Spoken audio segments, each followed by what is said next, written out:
Assalamualaikum dear student, this is Mohammad Shoaib and welcome to my channel Rumib's Academy.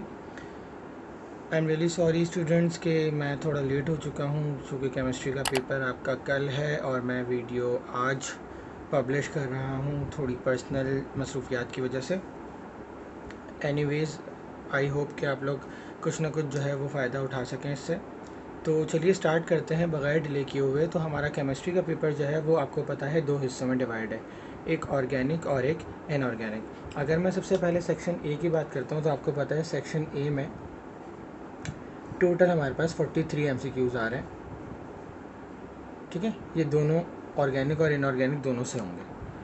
तो section A की तो बात हम नहीं करते। सेक्शन ए जैसा कि हम 10 ईयर्स से करते हैं सॉल्व, बाकी बुक से देख लेते हैं, पास्ट पेपर्स वगैरह, मॉडल पेपर्स वगैरह, इनमें से आप देख लीजिएगा MCQs। बात करते हैं सेक्शन बी की। देखिए, आप लोग स्मार्टली रिएक्ट कर रहे हैं। पेपर जो है आपका स्मार्ट सिलेबस के अकॉर्डिंग आ रहा है, तो स्मार्टली रिएक्ट करना है। मैं आपको यहाँ पर सारा नहीं बताऊँगा, आपको इस तरीके से बताऊँगा कि आपका पेपर भी बहुत अच्छा हो जाएगा और नंबर्स भी अच्छे आ जाएंगे। तो देखें, ऑर्गेनिक केमिस्ट्री के अंदर सबसे पहले इनऑर्गेनिक की बात करते हैं। तो इनऑर्गेनिक केमिस्ट्री हमारा चैप्टर नंबर 1 से स्टार्ट होता है, चैप्टर नंबर 1 से स्टार्ट होता है और चैप्टर नंबर 5 तक जाता है, जबकि ऑर्गेनिक 6 to 11 तक जाता है। अब मैं आपको ये रिकमेंड करूँगा कि आप लोग चैप्टर नंबर 1, 2, 3 और 4 अटैम्प्ट करें इनऑर्गेनिक से, और ऑर्गेनिक से 6, 7, 8 और 11, बस ये 4 चैप्टर्स जिसके और ये 4 चैप्टर्स जिसके कर लिए आपने, तो ये आपके लिए इनफ होगा। ठीक है, अभी देखिए मैंने आप लोगों के लिए कुछ स्लाइड्स बनाई हैं। तो सबसे पहले देखें इनऑर्गेनिक केमिस्ट्री का पार्ट देखें। तो इनऑर्गेनिक केमिस्ट्री में हमारे पास chapter number 1, 2, 3, 4 hydrogen, periodic classification, s block and p block. ठीक है, उसके बाद हम बात करते हैं ऑर्गेनिक केमिस्ट्री की। अच्छा, पहले एक काम करते हैं कि हम पहले इनऑर्गेनिक केमिस्ट्री के बारे में डिस्कस कर लेते हैं कि हमें इसमें से क्या क्या अटैम्प्ट करना है। तो सबसे पहले हमारे पास देखें चैप्टर नंबर 1 है पीरियोडिक क्लासिफिकेशन।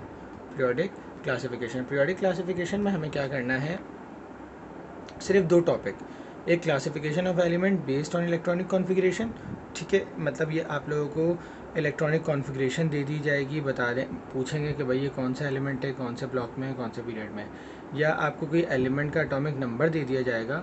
ठीक है, आपसे कहेंगे कि इसका एलिमेंट का ब्लॉक, पीरियड एंड ग्रुप मालूम करें। तो ये 2 सवाल हैं, ये 2 सवाल में से कोई एक शॉर्ट में ज़रूर आएगा।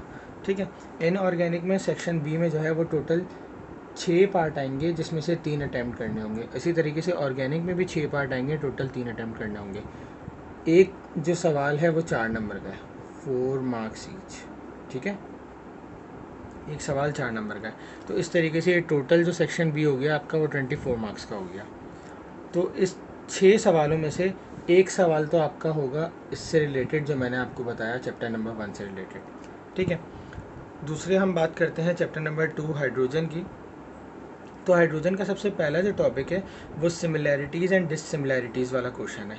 जो ग्रुप 1 है, ग्रुप 4 है और ग्रुप 7 से हाइड्रोजन की सिमिलैरिटीज़ और डिससिमिलैरिटीज़ हैं, वो सबसे इम्पॉर्टेंट है। एक सवाल इसमें से आएगा, मतलब कि इन 6 में से एक सवाल चैप्टर नंबर 1 का हो गया और 2 सवाल चैप्टर नंबर 2 से आ सकते हैं। 2 सवाल मतलब 2 इन नंबर क्वेश्चंस आपके चैप्टर नंबर 2 से आ सकते हैं। एक तो सिमिलैरिटीज़ एंड डिससिमिलैरिटीज़ हो गया, और एक जो है आपका नेसेंट हाइड्रोजन से रिलेटेड होगा।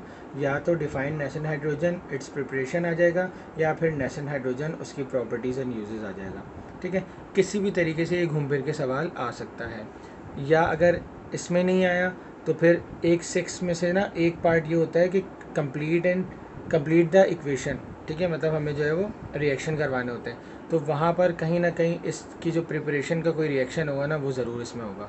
तो इस तरीके से जो है वो एक पार्ट इसमें आएगा। ठीक है, अच्छा, लॉन्ग क्वेश्चन आंसर्स में हाइड्रोजन से रिलेटेड, अब जैसे सेक्शन बी की तो ये बात हो गई 6 में से 3 और 6 में से 3। अब इस तरीके से सेक्शन सी में जो है ना, आपको क्या करना है, देखें स्लाइड देखें सेक्शन सी की स्लाइड में देखें, ऑर्गेनिक केमिस्ट्री और इनऑर्गेनिक केमिस्ट्री। इनऑर्गेनिक में से आपको एक पार्ट करना है और ऑर्गेनिक में से आपको एक पार्ट करना है। ठीक है, और कोई भी एक पार्ट आपको किसी एक से करना है, मतलब एक तो कंपलसरी है, और कोई भी एक पार्ट आप किसी में से भी कर सकते हैं, ये आपके ऊपर डिपेंड करता है, जो आपको कन्वीनियंट हो। ठीक है, तो उसमें एक पार्ट आपका ये मोस्ट इम्पॉर्टेंट है। इनऑर्गेनिक के पार्ट की बात कर रहा हूँ, इसमें 3 आते हैं, 3 में से एक करना है, 3 में से एक करना है और फिर एक कोई सा भी अटैम्प्ट करना है।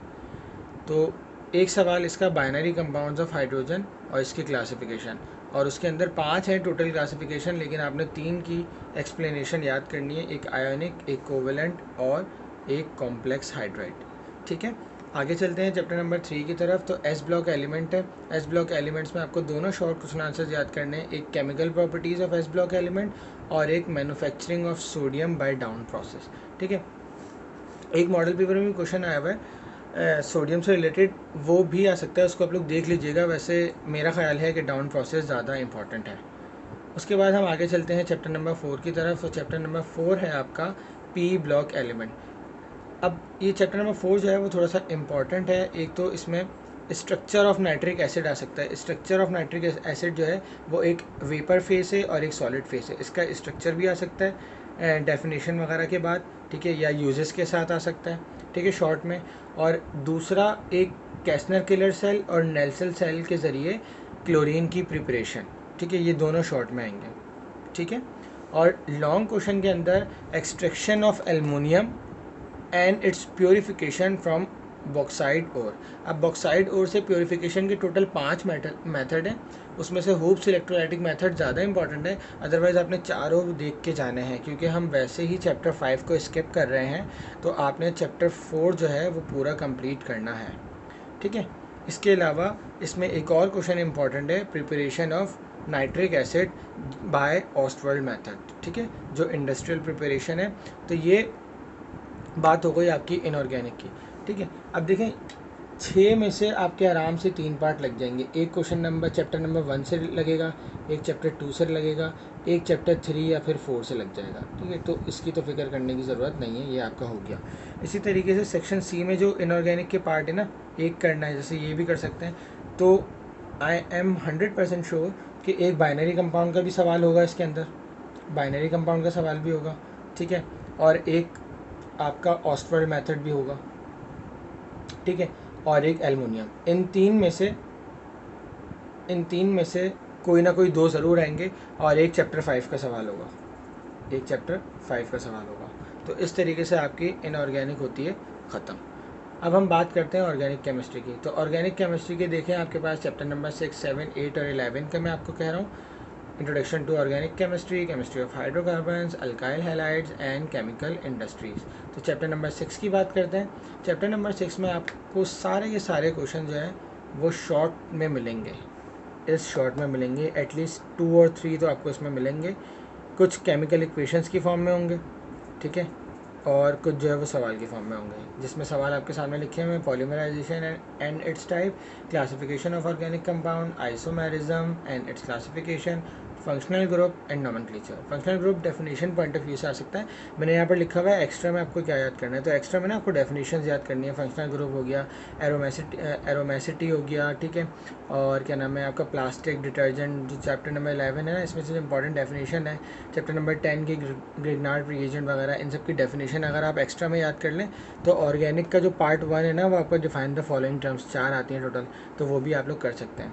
लेकिन अगर आप लोग अगर आप लोग ये नहीं अटैम्प्ट करते, तो इसके अलावा भी अगर आपको मैं ये जो बता रहा हूँ ये कर लेते हैं तो बहुत है, क्योंकि एक पार्ट इसका नोमेनक्लेचर का मस्ट आएगा और एक पॉलीमराइजेशन या आइसोमेरिज्म से रिलेटेड होगा इसमें। तो 2 सवाल तो यहीं पर होगा। ठीक है, नोमेनक्लेचर ज़रूर कर लीजिएगा आप लोग। अच्छा, इसके अलावा हम चैप्टर नंबर 7 की तरफ चलते हैं। तो चैप्टर नंबर 7 में है आपका केमिस्ट्री ऑफ हाइड्रोकार्बन्स। इसमें 3 सवाल आपके शॉर्ट के लिए हैं और एक लॉन्ग के लिए हैं। 3 सवाल शॉर्ट में जो आ रहे हैं आपके वो है chemistry of ethene, chemistry of ethyne, ठीक है, और एक Kekulé structure of benzene and it's correction. तो ये आपका ऑर्गेनिक का शॉर्ट का हो गया, सही है, चैप्टर नंबर 7 से रिलेटेड। अच्छा, लॉन्ग में जो है वो आपका आएगा molecular orbital treatment of benzene, molecular orbital treatment of benzene. और इस स्लाइड में मैंने मेंशन नहीं किया, आई थिंक मैं भूल गया शायद। इसमें आपका एक चीज़ और ऐड कर लें, जो आपके बेंजीन के रिएक्शन है ना, सब्स्टिट्यूशन रिएक्शन, जिसमें एसाइलेशन, सल्फोनेशन, नाइट्रेशन, ये भी आपका मोस्ट इम्पॉर्टेंट है, आप लोग इसको भी देखना है। और एक चौथा भी है हेलोजिनेशन, आई थिंक सो। ये चारों के चारों रिएक्शंस आपने मोस्ट इम्पॉर्टेंट है देखने हैं। सवाल इसके 10 ईयर्स में लिखा हुआ है कि किस तरीके से आता है, उस तरीके से आप लोगों ने इसको याद करना है। ठीक है, अब हम चैप्टर नंबर 8 की तरफ चलते हैं। तो चैप्टर नंबर 8 में आपका अल्काइल हैलाइड है। इसमें शॉर्ट क्वेश्चन में आएगा क्लासिफिकेशन ऑफ अल्काइल हैलाइड। इसके अलावा लॉन्ग में इसका most important, very very very very very most important, SN1 and SN2 reactions, इसकी एक्सप्लेनेशन आपने याद करनी है। इस तरीके से आपका ये सेक्शन सी भी यहाँ पर हो जाएगा। ऑर्गेनिक केमिस्ट्री में शॉर्ट में आपको मैंने बता दिया 6, 7, 8 में से बहुत कुछ आ सकता है शॉर्ट में। इसके अलावा मैंने एडिशनली चैप्टर नंबर 11 भी इसमें ऐड कर दिया है। तो चैप्टर नंबर 11 केमिकल इंडस्ट्री, इसमें 2 शॉर्ट आ सकते हैं, एक फर्टिलाइज़र जो कि मोस्ट इंपॉर्टेंट फर्टिलाइज़र जी है, ठीक है। इसके अलावा plastic and its type, polythene, PVC and bakelite वगैरह। तो ये आपका हो गया केमिस्ट्री का शेड्यूल पूरा, आपको किस तरीके से याद करना है, किस तरीके से जो है वो अटैम्प्ट करना है। आई होप कि आप लोगों को बहुत अच्छे से समझ में आया होगा। अगर आपको नहीं समझ में आया तो दोबारा से ज़रा एक वीडियो देखें और पेंसिल कॉपी साथ में लें और उसको नोट करते जाएं ताकि